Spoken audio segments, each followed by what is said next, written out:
Ladies and gentlemen, welcome back to the I'm Little Hazel channel.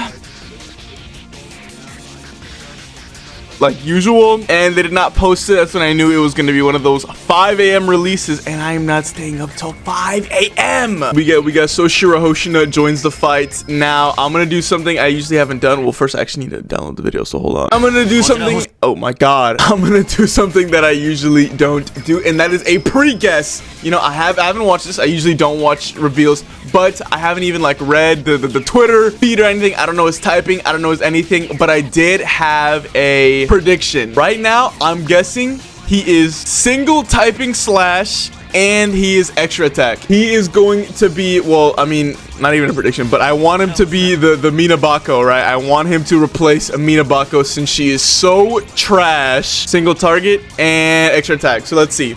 Ooh! Dual typing slash shot? Oh my god. Okay, wait, that's even better. In a 4-page combat skill. All right, here we go. So this combat skill, adaptive stance, costs 1 SP, ultimate gauge charge value 90, deals slash and shot damage equal to 179% of an attack to a single kaiju. Okay, so his combat skill is single target. After attacking, applies mind's eye for 2 turns to this unit. Now I will say, so far everybody is very iffy on this character. I hear this is like the worst character in Kaiju number 8, meaning you're gonna hate him. I'm not a manga reader. He was shown for like 3 seconds in the anime. I don't know anything about him, so I can't say I understand the hype, but no spoilers. Second page of his combat skill, Mind's Eye effect 1. After attacking, has a 75 base chance to apply defense minus 32.5% for 2 turns to the target. Oh my god, he's a debuff. Oh, you didn't hear that. He's a debuffer. And his skill 1 is slash shot 2. Oh, that's wonderful. That's fantastic. You know, him at max dupes, you know, even for him at max dupes and max level, minus 32.5% defense is actually a lot. So after attacking, you have a chance to apply. So it's not before you attack, you proc the minus 32 defense. All right. Other effect of Mind's Eye is after you destroy a plate or after attacking a core exposed kaiju, applies crit rate plus 16.2% for 1 turn and crit damage plus 32.4% for 1 turn to this unit. I can already see in one of his dupes, he's going to increase these by 2 turns. Kind of a low crit rate multiplier, but a pretty decent crit damage multiplier. Still might want to build him with crit rate, but I appreciate the extra stats. And then, ooh, 3 effects for Mind's Eye. Normal attack changes into, oh my god, here we go. Changes into enhanced normal attack. So we're getting another over limit Sagan. We're getting another Zoe. Here we go. Here's our 3rd one, bro. Enhanced normal attack. Prodigious swordsmanship, and this one gives you 60 ult gauge charge rate.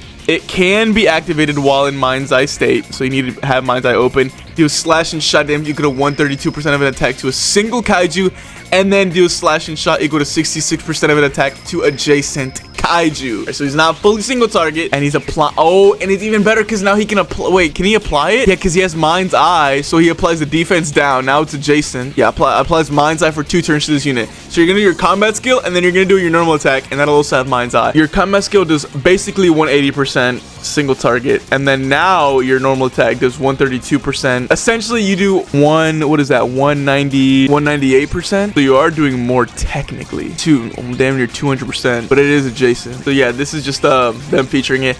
Oh, so before you're enhanced, the single target standard attack only does shot. Interesting. I will say that animation's kind of dope. I like when you enter in his enhanced normal attack, the sword plate. That's a big ass sword. Now that I'm looking at it. Look at that. Ooh, swift yet still, clear yet murky, bro. That's not even the person who uses a sword. What am I talking about? And his ultimate, finishing master stroke. Oh, hell nah. When attacking a core exposed kaiju, this damage. Oh, wait. When attacking a core exposed kaiju, this attack damage multiplier plus 213.4%. Do slash damage equal to 606% of an attack to a single kaiju. So he wants to rival number 10 Hoshina, which makes sense. You know, I know they got a little rivalry thing going on. I know they're both a part of the Hoshina clan. Obviously, they have the same last name. So you're okay, he does 600 max stacks. How much does number 10 do? Dude, Hoshina's ult does 600, and his combat skill does 395 with a 21% slash damage. Does he technically do more damage? Yeah, he has to. because he has a 606 damage multiplier. And then if they're core exposed, you get a 213.4% damage increase, damage multiplier. Dude. And it looks like it only does slash. Yeah, it only does slash. His ultimate is mono typing. Mono means one, right?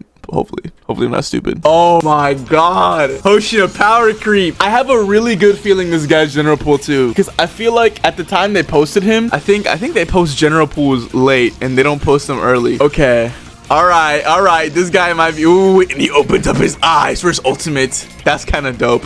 I like the purple. And then whoa, wait, what? Why are we learning about follow-up skill? Astute strike. His wait, what the? Oh no, all follow-up skills give you 30. I thought it was different. Deal slash damage equal to 57% of an attack to a single kaiju, and then after attacking has a 100% base chance to apply speed minus 22% for 2 turns and damage taken increase plus 16.6% for 2 turns to the target. Oh my, is this a first? Dude, follow-ups usually do nothing.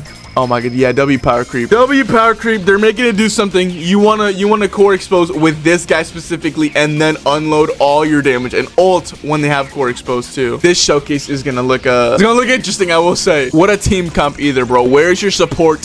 Where is your healer? Wow, wait, that's actually so interesting. It's single target, speed down, and damage taken increase plus 16%. Max stats. And then his passive skill, responsive blade. After another ally activates follow skill. I told you. Oh wait, no. Follow skill, not extra attack. I just saw Kikoru restarted.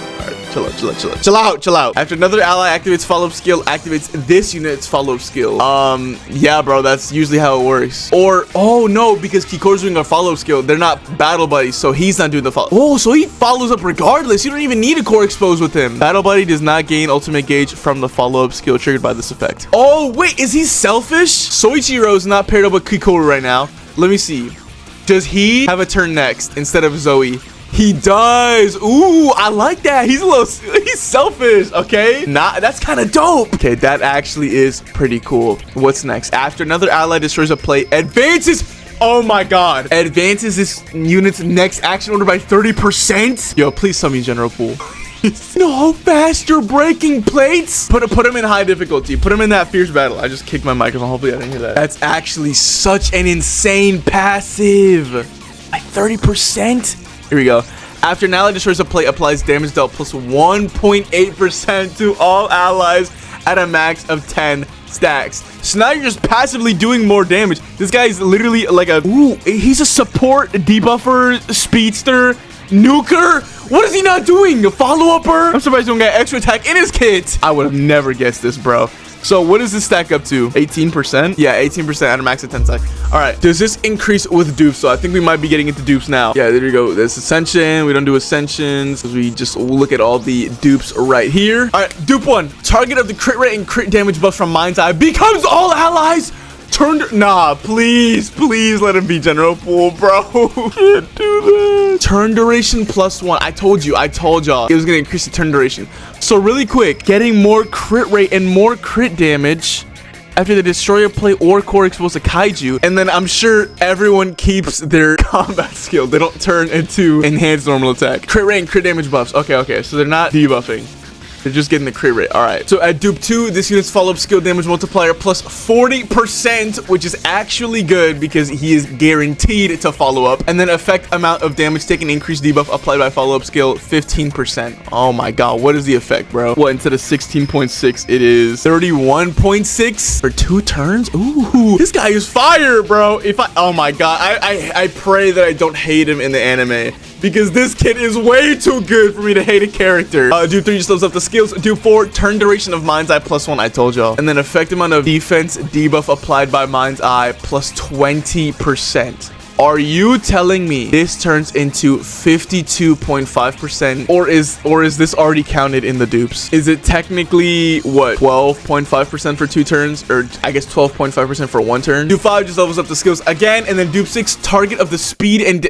Bro, I was reading that! Target of the speed and damage taken increase debuffs applied by follow-up skill becomes all kaiju. Okay, so I think the follow-up is still going to be single target. But now he applies all these damage taken increase 16.6% for 2 turns to all kaiju. Speed minus 22% for all kaiju. Ooh. Oh my god, he's nasty. Why is he this good? And we're not even on his passives yet. I guess we already read that, didn't we? Here we go. This unit's effect hit rate plus 20%. That's pretty good to proc the speed and all. Yeah. When this unit's effect hit rate is 50% or more, using unit's crit damage plus 50%. Nice. I love it. I love it because that means we can build him with something else and then get more. Y'all know how I feel about this. This unit's ultimate and follow-up skill crit rate plus 20%. That's so cheese, bro. You don't even have to build him with crit rate either. Well, I mean, you kind of want a crit rate on the normal attack. We'll see. His last passive, once again, to level 80. After activating follow-up skill, applies follow-up skill damage multiplier plus 20% to this unit at a max of 3 stacks. 60% follow-up. Hold on. His follow-up is going to hit the nastiest we've ever seen in this game, bro. Who was that one 4-star that always wants to hit follow-ups? The baldy fraud. You also did not hear that voice crack once more. Yeah, follow skill damage multiplier. Get out of here, bro. You have been revoked. Soichiro Hoshina coming May 20th, or for everyone normal time, tomorrow at 11. Dude, what a crazy unit. I have a really great feeling that I had a great feeling that he's general pool, bro. After what I just saw, I'm not too sure. But yeah, I'm gonna look and close this off as I play Expedition and just do my dailies and whatnot. Like, comment, subscribe. Tell me what you thought about the video. Tell me what you thought about the showcase. Tell me, what do you think about Soichiro? I hate the way they named these characters, bro. Soichiro and then Soichiro. That's too similar. What's the name? What's the author's name of Kaiju number 8? What are you doing? Oh, I can also unlock his potential because I was gonna do a Hoshina showcase, but then like I realized I should have done Isao because I literally use Isao and I low-key like wasted my damn things. Damn signal reduction per. Ooh, give me that. But yeah, what would I even run him with when the equipped unit attacks a Kaiju artist debuff? You could run him with Spider type. Spider type is looking pretty good. You know, you could run him with Fungal. You could run him with Lizard, obviously. But I'm trying to get something that increases his effect hit rate. So my middle slot doesn't have to be effect hit rate, and I can do old gauge charge rate, or even more crit rate, or even more crit damage. Maybe even Lizard type Unipart B, right? Because he wants to core expose. He does a lot of damage. He gets defense penetration rate plus 33.6%. He gets crit rate right here. Single target attack damage plus 30%. So it's always gonna hit even harder. This is like a pure DPS gear. I'd want to see somebody running with Lizard type Unipart B. I still think Spider is the best one for him. If he doesn't come out with a new training part, I don't think he does. Oh, wait, no, Wolf type is the best. No, Wolf type clears because you get your crit rate, you get your effect hit rate, and when you hit your effect hit rate mark, you get even more crit rate. That'll bring you over like 50%, so you're guaranteed to crit usually. And then he also has like a crit buff on his kit too. And after your combat skill against the Kaiju that has a status element, which is pretty easy because he can just be partnered with someone that does a status element. I don't think debuffs count as a status element. I think status elements are DOTs because it would say debuff. Applies damage dealt 9.9% for 2 turns to the equipped unit at a max of 3 stacks. Well, you know what? Let me know in the comments below, right? Would the debuffs in this kit count? The wording is just a little bit iffy, bro. I swear I play this game. I swear I know what I'm doing. So those are what you should pre-farm. I got mad wolf types. If anything, I'm gonna go to the event and farm credits though, because I want to have at least 30k. So I held y'all long enough. I gotta edit this. I gotta have my breakfast. Just kidding, I want to cut. So only black coffee for me. If you guys are going to MomoCon, meet me there. I'm also wait guys, I'm sorry, I forgot. That wasn't the end. We also have a data update and event preview that they show. We got maintenance. We are gonna get a data download. So leakers. We're gonna get his special event obviously the same time he comes out, obviously. But we're also going to get a 2x training awards campaign that starts on the 22nd. That is going to be uni material. Increased drop rates on uniparts. You love to see it, bro. They should run this shit every weekend, except it's only 10 times per day, unfortunately. And next, finally, I have been praying for this. We are getting another raid battle on the 22nd. I love raids so much, bro. And it's not even because of the game mode. I do like playing raid. It is fun, but I love getting mop up directly after, bro. Mop up is how I unbrick my account. It's how I get all my resources, all my uniparts, all my credits. Yo, mop up has to be my favorite game mode. You can like get all your AoE units, put it on straight auto, and you're just grinding resources. They did not post a content schedule. Never mind, I'm a big fat liar. Yes, they did. What the hell? When did what happened to my notifications? This shit did not appear before. All right, well, we're also getting the special login bonus, which usually comes to the multi. You know, as you can see, the 2x rewards campaign, uni material. Ooh, wait, that's Kaiju number 10, but which one is that? Kaiju number 10, giant form. Okay, that's the annoying one. Oh man, of course it wouldn't be Kaiju number 10. Of course it would be giant form, where it's raid boss. And then the 1st of June, we are getting main story chapter 12 update. So that means we actually have a long time till our next unit, unless they want to be cheeky and give us another unit. Bro, I can see it already, bro. A damn limited unit on Wednesday. But yeah, now we're for real done. See ya.